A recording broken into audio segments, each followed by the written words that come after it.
پاکستانی تعلیمی اداروں میں طلبہ سیاست 7 دہائیوں کا قصہ ہے۔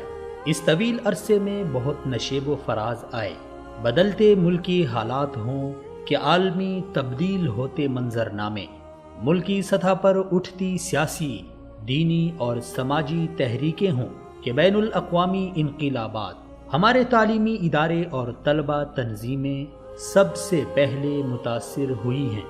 روس ہمارے خطے میں اشتراکیت کا علمبردار تھا، تو تب ہماری یونیورسٹیوں میں سرخ سویرے اور درانٹی ہتھوڑے کی بازگشت سنائی دیتی تھی۔ بائیں بازو کا زور تھا۔ روس کے بکھرنے کے ساتھ تعلیمی اداروں میں بائیں بازو کی طاقت کمزور پڑ گئی۔ پھر ایک عرصہ تک دینی سوچ رکھنے والی طلبہ تنظیموں کا طوطی بولتا رہا۔ وقت گزرنے کے ساتھ ساتھ طلبہ تنظیمیں اپنے مقصد تخلیق سے دور ہوتی گئیں۔ جائز طلبہ حقوق کی جد و جہد سے وہ آگے بڑھ گئی۔ بتہ خوری، مار پیٹ، کلاسز کا بائیکاٹ، اساتذہ کی بے توقیری اور اسلحہ کلچر طلبہ تنظیموں کی پہچان بن گیا۔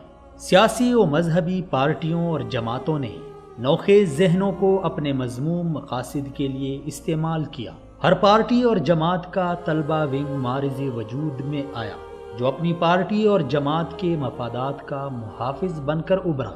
وہ اپنی پارٹی اور وابستگی سے اوپر اٹھ کر سوچنے کی بصیرت سے محروم ہو گیا۔ نتیجتاً تعلیمی ادارے اکھاڑا بن گئے۔ طلبہ تنظیمیں آئے روز ایک دوسرے پر حملے کرنے لگی۔ اپنی تنظیم کا ہولڈ رکھنے کے لیے دوسری تنظیم کا خاتمہ ضروری سمجھا گیا۔ طلبہ تنظیموں کی آپسی لڑائیوں میں سینکڑوں غریب ماں باپ کے لخت جگر مارے گئے۔ تعلیمی اداروں میں بڑھتے تشدد کے واقعات کو دیکھ کر حکومت نے طلبہ یونین پر پابندی عائد کر دی۔ یونین الیکشن پر پابندی کے باوجود طلبہ تنظیموں کی منفی سرگرمیاں جاری رہیں۔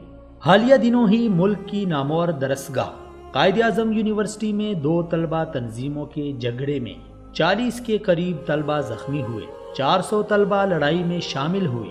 فریقین نے ایک دوسرے پر شدید پتھراؤ کیا۔ معاملہ پولیس سے کنٹرول نہ ہو سکا تو رینجرز کو بلانا پڑا۔ جھگڑے کا سبب لسانی اور صوبائی تعصب بنا۔ کس قدر شرمندگی اور تکلیف کی بات ہے کہ تعلیمی ادارے جہاں علم اجالے اور روشنیاں تقسیم ہوتی ہیں، وہاں اس قدر جہالت کا مظاہرہ۔ انہی دانشگاہوں سے نکلنے والوں نے کل قوم کی قیادت کرنی ہے۔ اگر وہ آج لسانی اور علاقائی بنیادوں پر ایک دوسرے کا سر پھوڑ رہے ہیں، تو کل اسمبلی فورمز پر بیٹھ کر یہ لوگ ایک دوسرے کے خلاف کیا کیا زہر اگلیں گے، قوم کی وحدت اور اجتماعیت کو کس قدر نقصان پہنچائیں گے۔ تعلیمی اداروں میں طلبہ تنظیموں کا وجود اگر طلبہ حقوق تک محدود ہوتا تو یہ ایک اچھا کام ہوتا، مگر طلبہ تنظیمیں اب مافیاز بن چکی ہیں۔ ان کی منفی سرگرمیوں کی وجہ سے تعلیمی اداروں کا ماحول خراب ہو رہا ہے۔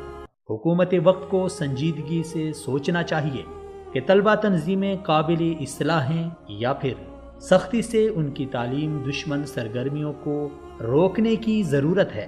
اس طرح تو نہیں چلے گا کہ درسگاہیں جہالت کی فیکٹریاں بن رہی ہیں اور قوم کا مستقبل اور پیسہ یہاں برباد ہو رہا ہو۔